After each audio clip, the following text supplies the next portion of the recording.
Buenas tardes, muchas gracias por venir. Es un placer estar aquí. Dicen los gurús de la comunicación que toda charla hay que empezarla con un chiste ingenioso para romper el hielo, pero estando donde estamos, en la fábrica de hielo, eso me parece que es un sacrilegio. Así que voy a ceñirme al tema de mi charla, que es la memoria, y en particular la base neurobiológica de la memoria.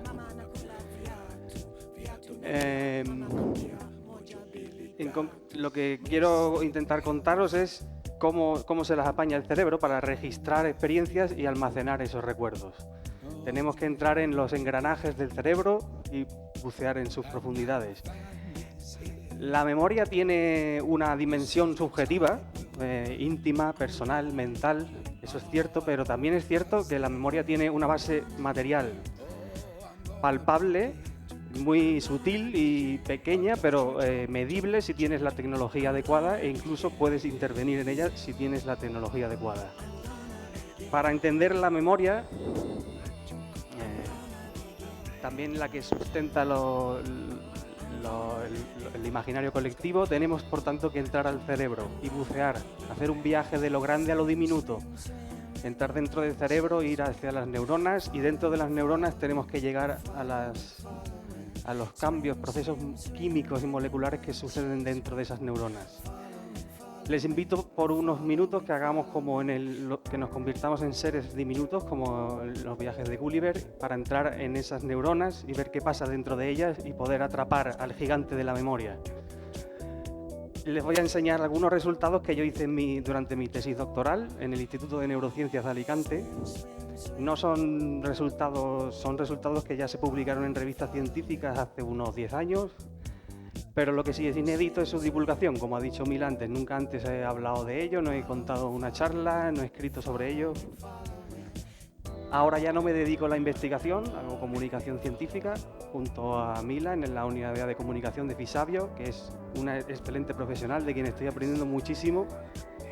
Y me incorporé hace poco, hace 6 meses, después de varios años fuera de España, en Italia, en Roma, en Heidelberg, en Alemania. Así que para mí esta charla también es una oportunidad para viajar a mi pasado y volver a mis recuerdos de la tesis. Viajar mentalmente en el tiempo es precisamente la función, la propiedad de la memoria que la hace más útil desde el punto de vista evolutivo. Lo describió perfectamente el escritor francés Marcel Proust, que cuenta en su libro En busca del tiempo perdido cómo el personaje es transportado súbitamente a la casa donde pasó los veranos de su infancia, en la Normandía francesa, al percibir el sabor de una magdalena típica de esa zona de Francia, que había caído accidentalmente en el té que se estaba tomando. No obstante, aunque los recuerdos nos transportan al pasado, esa no es su función. La función de la memoria no es ser un registro exhaustivo del pasado. La memoria es un instrumento de simulación para proyectarnos al futuro, para viajar al futuro y adaptar nuestro comportamiento de manera que aquello desagradable que nos ha pasado no vuelva a ocurrir, aquello agradable y positivo tienda a ocurrir. Tenemos que entrar al cerebro, tenemos que explorar, observarlo y entender qué pasa dentro de él. Si vemos el cerebro y lo observamos desde fuera, lo que vemos es algo como este vídeo. Un torbellino de actividad.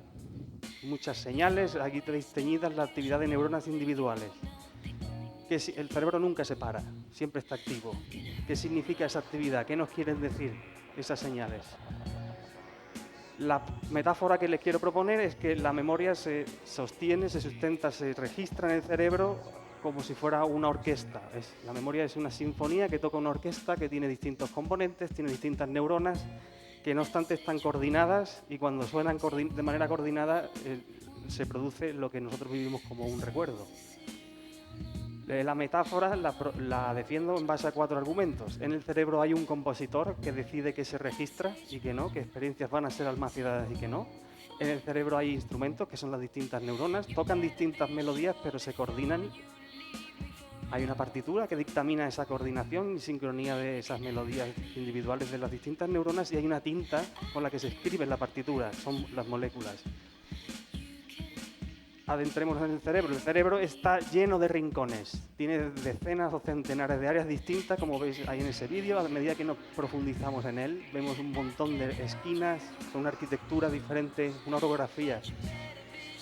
El premio Nobel Ramón y Cajal, español, lo describió como que el cerebro era un mundo lleno de continentes inexplorados. Uno de esos continentes es el hipocampo, es esa región coloreada de rojo que veis ahí a la izquierda, y se llama hipocampo por su extraordinario parecido con el caballito de mar, cuyo nombre latín científico es hipocampo. Sabemos que es el compositor por los estudios de la neuropsicóloga canadiense Brenda Milner, que estudió al paciente neurológico más famoso probablemente de la historia de la neurociencia, que es Henry Molaison. Henry Molaison fue una persona que a mediados del siglo XX, en los años 50, empezó a tener una epilepsia intratable que amenazaba con su vida, y lo que se hizo en ese momento con la tecnología que había y medicación que había fue hacerle una operación quirúrgica para eliminar el foco epiléptico del cerebro. Ese foco epiléptico era el hipocampo. Henry Molaison sobrevivió, pero quedó su memoria devastada. Nunca más volvió a formar memorias nuevas. Quedó congelado en el presente. No obstante, los estudios de Brenda Milner pusieron de manifiesto que lo que había vivido Henry Molaison antes de la cirugía estaba intacto. Recordaba perfectamente lo que había vivido antes. Por tanto, el hipocampo no es el repositorio final de los recuerdos. Es un paso intermedio donde se decide que se va a almacenar y se coordina la actividad de otras partes del cerebro para que sí registren la memoria. Por tanto, el hipocampo es el compositor. Y, por cierto, el hipocampo es donde empiezan a morir neuronas en el Alzheimer. Por eso los síntomas se parecen. Se tienen lapsus de memoria sobre aquello que ha ocurrido recientemente, pero pueden recordar perfectamente aquello que vivieron en la infancia. El segundo punto, los instrumentos de la orquesta son las neuronas. Todas las neuronas del cerebro tocan y hablan una gramática común que se basa en el impulso nervioso. Es ese cambio repentino en el voltaje de la membrana.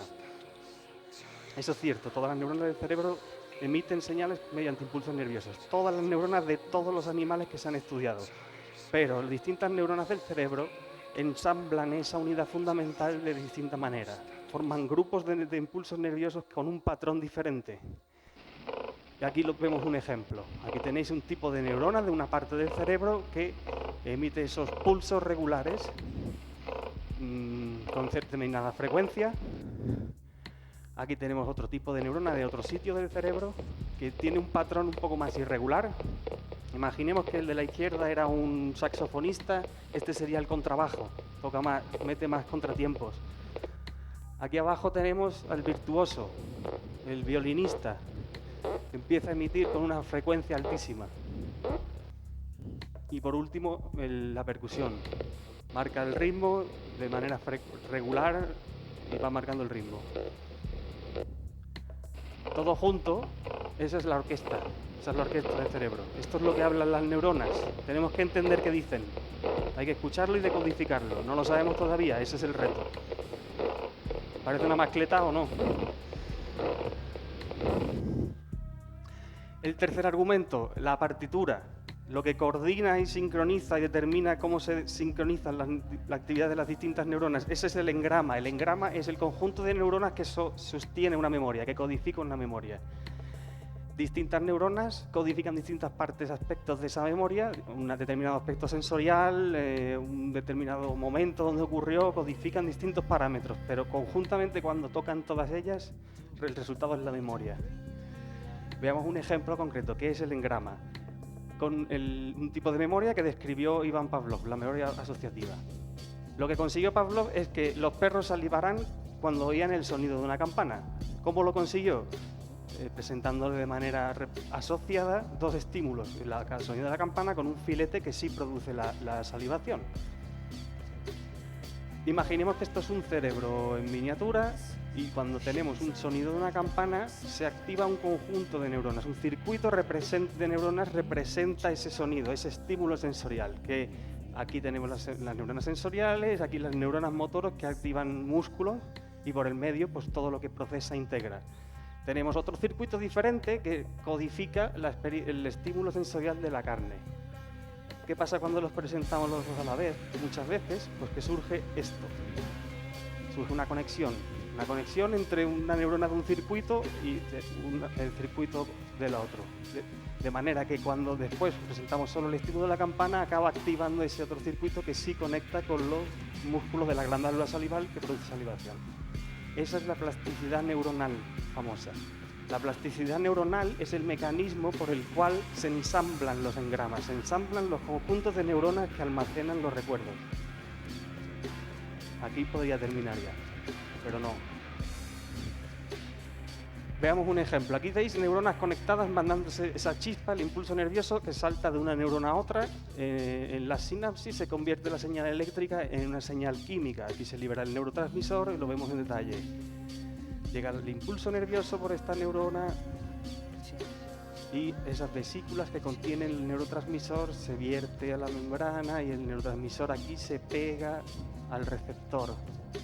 Y entonces el receptor se abre, es un receptor de neurotransmisor, se abre y entran esas bolitas amarillas que son iones, átomos con carga que producen una corriente pequeñita de carga que desencadena el impulso nervioso en la siguiente neurona. Toda esa maquinaria que produce el impulso nervioso y el neurotransmisor lo hacen moléculas, sobre todo proteínas. Aquí lo tenéis de nuevo. Para poder cambiar las sinapsis tenemos que cambiar las proteínas. Las memorias se codifican a base de cambios en las conexiones y en la eficiencia con la que se conectan las neuronas. Pueden ser nuevas conexiones, como hemos visto antes, pero pueden ser también cambios en las sinapsis que ya existen. Podemos hacer que se vierta más neurotransmisor desde la primera neurona, que se pongan más receptores aquí, y de tal manera que la misma señal produce una respuesta mayor. También puede haber disminución. Es cambio para arriba y para abajo. Por tanto, si la memoria requiere formación de sinapsis, aquí veis todas las proteínas diferentes que hay en una única sinapsis. En cada color tenéis una proteína distinta, centenares de proteínas diferentes. Si la memoria implica formar nuevas sinapsis, hay que fabricar proteínas para formar recuerdos. Y esta es la fábrica de proteínas en las neuronas. Es un proceso químico en 2 etapas. La secuencia de aminoácidos de las proteínas está codificada en el ADN, que se decodifica primero en un intermediario, un mensajero, en la transcripción, y después en la traducción se produce la proteína. Sabemos desde los años 50 del siglo pasado que sustancias que bloquean alguna de esas 2 etapas, transcripción o traducción, bloquean la formación de memoria a largo plazo. Esos son estudios que se llevan haciendo desde los años 50 en animales de laboratorio, pero ya empezamos a ver que esto puede tener validez en humanos. Aquí tenéis una revisión sistemática, un metaanálisis de estudios hechos en humanos que indica que puede ser una manera de tratar determinadas memorias no adaptativas, como las que están asociadas al abuso de drogas, los traumas o las fobias. No es práctica clínica todavía, pero es un ejemplo muy interesante de cómo la investigación básica, empezando a veces en animales, para entender un fenómeno, puede llegar a ser útil para las personas, para los pacientes. Este sí es un ejemplo de práctica clínica que se utiliza hoy en día. Es otro ejemplo de cómo, lo mismo que decía antes, el tratamiento de las traumas se hace fundamentalmente, la terapia más efectiva es la terapia de exposición, que se basa en la extinción, que es otro tipo de memoria asociativa. Se basa en los mismos principios de lo que Pavlov describió en perros. Otro ejemplo más, los tratamientos paliativos para los defectos de memoria del Alzheimer. Se basan en inhibidores de la acetilcolinesterasa, una enzima que rompe la acetilcolina en las sinapsis que utilizan este neurotransmisor. Al inhibir esa enzima, subimos los niveles del neurotransmisor acetilcolina y eso alivia los problemas de memoria en el Alzheimer. No es curativo, no hay cura para el Alzheimer, pero es lo que se utiliza para aliviar esos problemas. Y esto tampoco habría sido posible si no se hubiera descubierto la acetilcolina, que es un mensajero químico, el primer neurotransmisor que se descubrió. Por eso le dieron el premio Nobel a Otto Levy y a Henry Dale en estudios que hicieron en ranas. Estudiando el corazón de rana, vieron que estimulando el nervio vago, esta era la sustancia que se liberaba y reducía el ritmo de frecuencia del latido cardíaco. Vale, termino la pausa sobre la investigación básica, volvemos a la fábrica de proteínas. La fabricación de proteínas requiere otras proteínas que se llaman factores de transcripción que se unen al ADN. Esto es el ADN, una secuencia larguísima de letras y ahí hay genes ocultos. Los factores de transcripción se unen a esos genes, al principio de los genes, y activan o bloquean la transcripción. Son interruptores. Aquí tenéis el factor de transcripción que yo estudié en mi tesis. Se llama CREB y lo tenéis aquí unido al ADN y es un interruptor molecular de la memoria. Muchos estudios habían visto que inhibir CREB, bloquear la actividad de CREB en animales, bloquea la formación de memoria. Evidencias también indican de que en humanos puede ser importante para la memoria. ¿Por qué? Porque mutaciones en casi todos los genes de la ruta que activa CREB producen enfermedades humanas asociadas a discapacidad intelectual. Entonces, lo que yo hice exactamente fue intentar responder la pregunta: ¿qué pasará si aumentamos CREB? En vez de lo que habían hecho antes, que era bloquear la actividad de CREB, lo intentamos aumentar. Dijimos, ¿qué pasará? Pasará como en los mnemonistas, que tienen una memoria extraordinaria. El ejemplo más conocido, o el primero de los que se describió, fue este tipo, que se llama Solomon Shereshevsky, que fue estudiado por Alexander Luria, y el tío tenía una memoria extraordinaria. Recordaba listas de 70 letras y cifras y en pocos segundos las memorizaba y días después las podía decir, incluso en orden inverso. Podía memorizar versos de poesías en lenguas extranjeras que no hablaba. Nos preguntamos eso: ¿qué pasará si activamos CREB? ¿Qué piensan vosotros? ¿Estará la memoria aumentada? Para responder a esa pregunta estudiamos un ratón que tiene CREB sobreactivado, y eso lo hace porque tiene una versión de CREB que está siempre pegada al ADN y activa la transcripción constantemente. Lo que ocurre de manera fisiológica normal es que CREB se tiene que activar por unas vías de señalización antes de activar la transcripción, ¿de acuerdo? Entonces, lo primero que analizamos es la memoria asociativa, pero en vez de lo de la campana y el filete, una variante que es un modelo que se utiliza mucho actualmente es miedo condicionado. Se induce un miedo al ratón y después se analiza si tiene miedo al lugar donde ocurrió ese susto. Y lo analizamos mirando el tiempo que se queda quieto. Eso se llama freezing y es la respuesta innata que tienen los ratones, como muchos depredadores, ante un peligro. Se quedan quietos para evitar ser detectados. Lo que evaluamos exactamente es si la memoria de estos ratones era más resistente. Y para ello le administramos una sustancia que bloquea la fabricación de proteínas durante el aprendizaje. Y aquí tenéis lo que pasa. En ratón control, esa sustancia disminuye la memoria. El porcentaje de tiempo haciendo esa respuesta que indica la memoria disminuye a la mitad, como ya habían visto muchos estudios antes. Pero en este ratón, si bien la memoria inicial es solo ligeramente superior, no disminuye significativamente.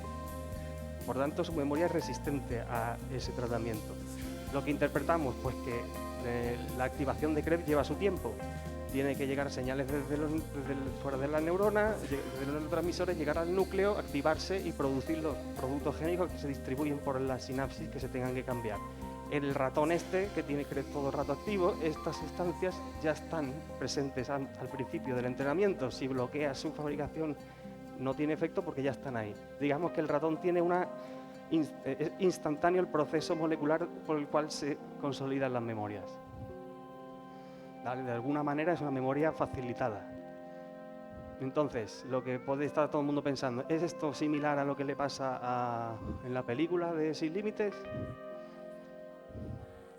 Pues seguimos haciendo otras pruebas de aprendizaje. En estos ratones le hicimos ahora un laberinto, pero en vez de como los exploradores, es un laberinto acuático.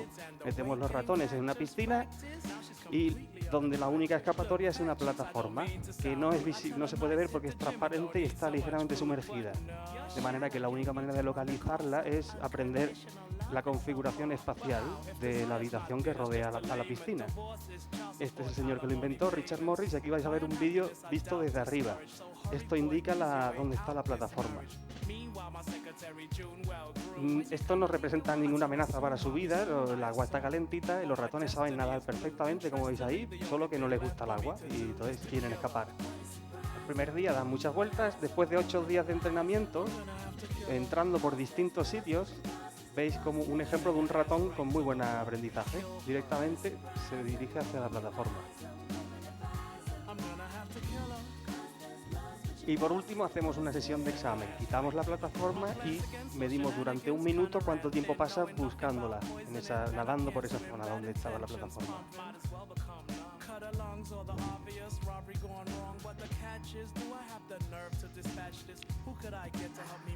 Vale, si registramos la trayectoria del ratón por un sistema de video tracking y lo representamos de manera acumulada en una única imagen, vemos algo como esto. El primer día dan muchas vueltas, el último día recorren una trayectoria más corta. Si representamos esa distancia de esa línea marrón a lo largo de los días de entrenamiento, medimos el aprendizaje.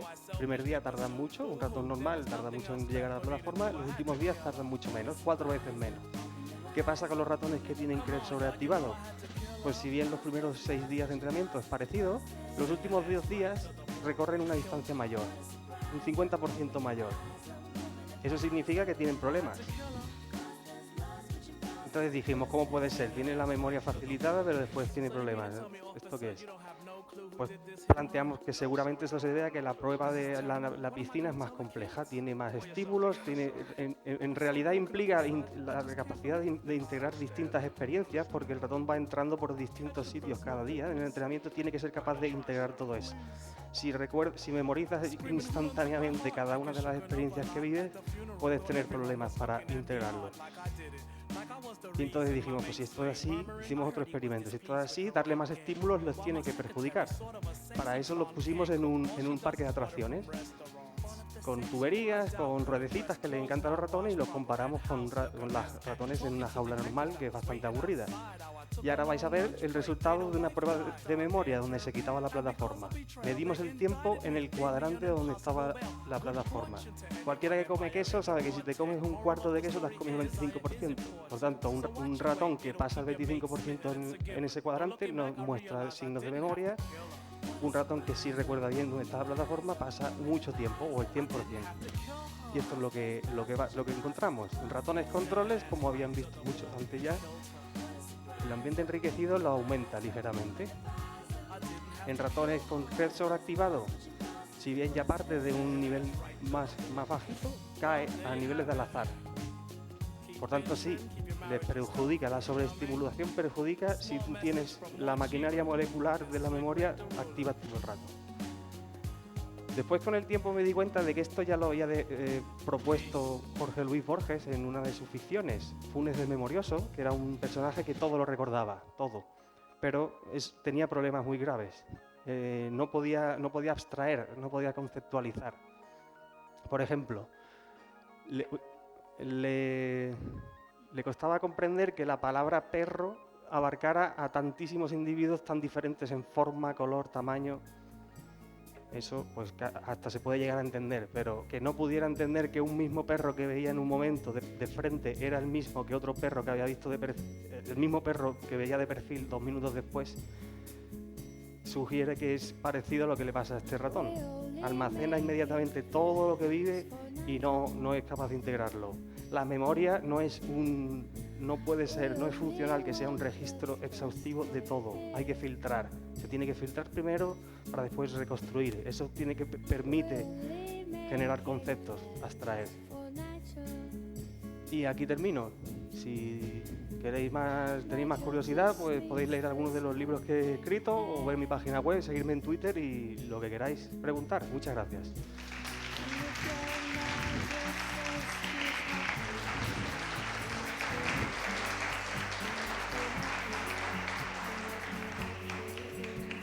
¿Preguntas? ¿Alguien? Tengo más bien una curiosidad. ¿Es verdad que según lo que comemos, según qué alimentos comemos, podemos tener más memoria? Como por ejemplo lo que dicen, comer pasas incrementa la memoria. ¿Eso es verdad o es un Hay que verlo, hay Es que un verlo. dicho. Yo, ante todas esas cosas soy muy cauto. Yo creo, no recuerdo haber visto ningún estudio científico que avale que ninguna sustancia cotidiana potencia la memoria de una manera extraordinaria. Pero sí, se ve mucho en la tele. O sea que para tener memoria lo mejor es practicarla, ¿no? Practicar. Y en los exámenes. Los exámenes son de todos los estudios que se han hecho de qué potencia la memoria, examinarte, ponerte a prueba repetidamente para que te acostumbres también a ese examen, a esa situación. Poner a prueba la memoria, recordarla es lo que lo refuerza.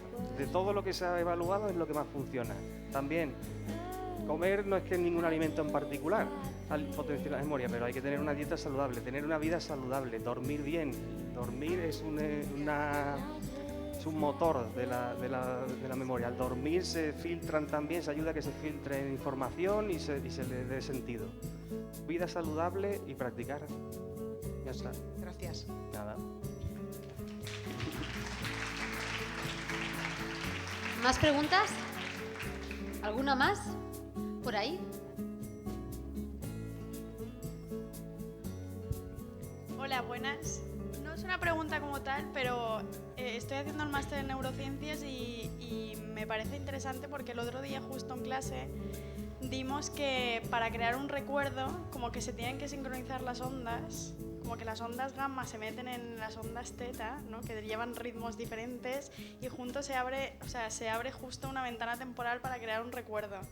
Y era como si podrías explicar algo así general porque me parece interesante si sabías algo de eso, que supongo que sí, porque es increíble. De los ritmos cerebrales, lo que me cuentas no lo conocía. Tú lo sabes mejor que yo. Vale. Vale. Esto lo publiqué hace 10 años. Yo ahora ya me dedico a hacer comunicación científica y de ese campo me queda un poco desactualizado. Pero eso es súper interesante. De lo último que yo recordaba es que sí, que hay ondas, ritmos cerebrales y que eso ayuda a sincronizar neuronas. Por eso la metáfora de la orquesta. Claro. Pero en particular si esa onda gamma, teta, que tienen distintas frecuencias, distinto poder en el espectro de... Claro. Cuéntalo tú, es súper interesante. No, que va. No era por eso. Me has pillado. ¿Hay algún electrofisiólogo en la sala?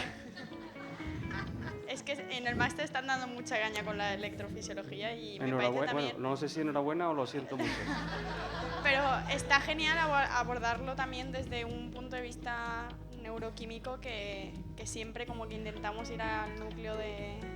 Estos ratones tenían alteraciones también en algunos ritmos y tenían la red del hipocampo donde se expresaba ese sobreactivado era más excitable. O sea, un hallazgo fisiológicamente de estos ratones era que hasta ese momento no se tenía mucho en cuenta. Es que la excitabilidad, la maquinaria que produce el impulso nervioso también está implicado. Hasta ese momento era todo plasticidad sináptica, neurotransmisor, más receptores, menos, nuevas sinapsis. No, también la propia maquinaria que produce el impulso nervioso, es decir, la excitabilidad neuronal también está implicada en la memoria. Y después muchos estudios lo han ido viendo también. Qué bien, bueno, gracias igualmente. Gracias a ti. ¿Más preguntas? ¿Por ahí? Tú tienes que hacer también una hora. Sí, claro. Ya, para tener el pleno. Vale, es que yo tengo un amigo de un amigo que fuma canutos y me ha dicho que cómo afectan los canutos a la memoria y por qué dicen que pierdes memoria si fumas canutos. ¿Por qué no te acuerdas?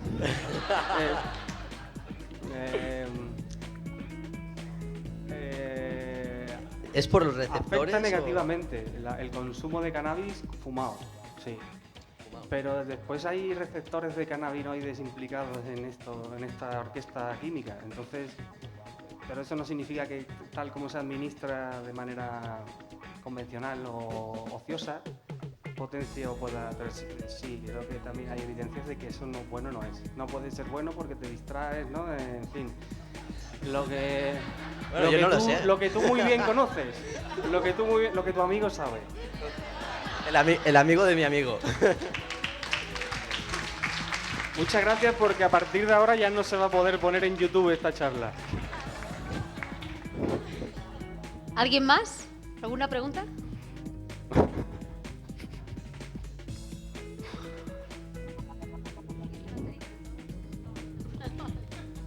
Qué calor ahí en el medio, ¿eh? Hola, buenas Hola. noches o tardes, no sé. Una pregunta. Actividades como... Yo soy fisioterapeuta y trabajando con muchos pacientes siempre hablan sobre todo en temas de neurología, de la plasticidad cerebral.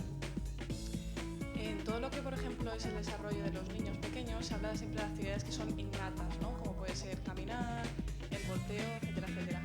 Se dice que no se aprende, sino que se tiene de alguna manera integrado en algún sitio. Desde el punto de vista de los estudios que tú has realizado, ¿se sabe si eso realmente está registrado en un sitio, si es algo simplemente de la evolución humana? Actividades que tienen actividades los niños que- pequeños, como caminar o... Sí, por ejemplo, la marcha. La marcha te refieres a Al caminar, la sí. coordinación de los pies de los bebecitos cuando tienen que ponerse Sí, de el pie hecho y de que empezar sea a algo caminar, que no ¿no? se aprenda, sino que nacemos con ello. Yo creo que los seres humanos solo nacemos con la capacidad de succionar para tomar la leche materna y de llorar. Pero después tenemos un aprendizaje instintivo, que se dice. No son programas determinados que producen movimientos, pero sí tenemos la predisposición para aprender. Y eso implica todo, el lenguaje, movimientos. Ni es ni sí ni no, no es todo... Está en los genes, hay genes del aprendizaje. O sea, la distinción con aprendido, heredado, innato, o innato o aprendido, molecularmente se fusiona. De acuerdo. Lo digo porque hay sí que estudiosos, no son precisamente a lo mejor de Startman, que se me escapa completamente, pero que sí que hablan de este tipo de como de reflejos, el reflejo de volteo, el de simplemente el pedaleo que hace un bebé en los primeros meses, Vale, sí. o el reflejo de prensión, ese tipo de Sí, cositas. hay determinados comportamientos sencillitos que sí nacemos con ellos, sí. Es muy interesante, cuéntanos.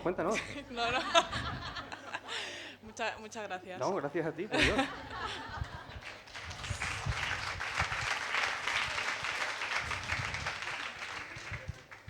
Sí, a mí me ha surgido con lo que tú has dicho. Yo sí que es verdad que había oído como que alguna frase hecha de este tipo que decía que llevamos en nuestro ADN los miedos de nuestra especie, digamos, ¿no?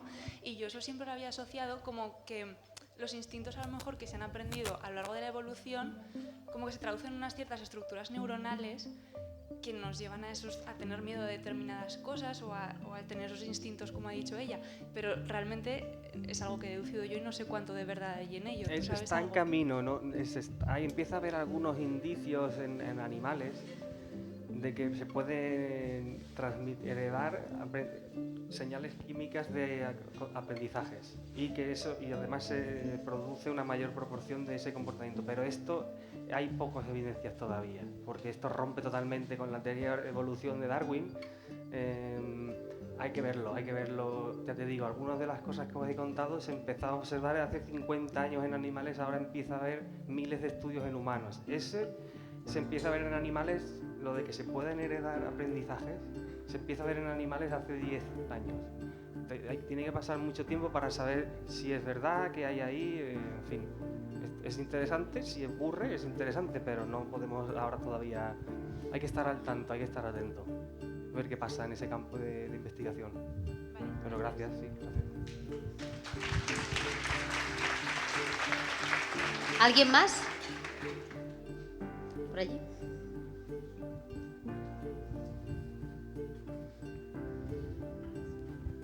Gracias por lo que nos has contado y al hilo de lo que decís, yo he leído mucho a un biólogo celular que se llama Bruce Lipton, estadounidense, que hizo un estudio hace 40 años en placas de Petri con células y en función de cómo les cambiaba el entorno, las células se transformaban en células diferentes, eran humanas, células madre.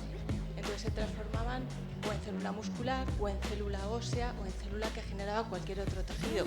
Lo que concluye él es que el entorno transforma la célula y todos los componentes de la célula. O sea que yo hasta donde he leído parece que eso es así y hace 40 años muchos biólogos celulares allí lo estudian. Y con respecto a lo que has dicho tú antes, yo desde mi experiencia en la actividad física del deporte y en la investigación, en algunas investigaciones que he leído con experiencias con niños y con adolescentes, lo que no se trabaja, lo que no se mueve, no se aprende, no se genera, no se repite. O sea que sí, parece que existe todo eso hay cosas muy básicas de supervivencia, pero hay otras muchas que si a un niño no le arrancas a gatear o no le pones en esas situaciones, nunca lo va a hacer. Si no le enseñas a caminar y todo su entorno recta, va a rectar, no va a caminar. O sea que hasta donde yo he aprendido parece que eso puede ser así, pero no lo sé.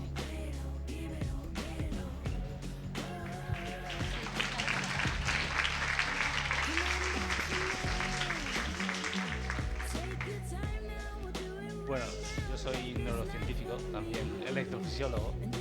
Hombre, es muy tímido, ¿eh? Ha tardado 4 preguntas en... No quería decir nada porque nadie sabe cómo funciona el cerebro exactamente, ¿no? Pero sí que es verdad que, por ejemplo, la experiencia es muy importante en el aprendizaje y sí que se sabe ya desde hace bastante tiempo que, por ejemplo, a nivel de percepción visual, ¿no?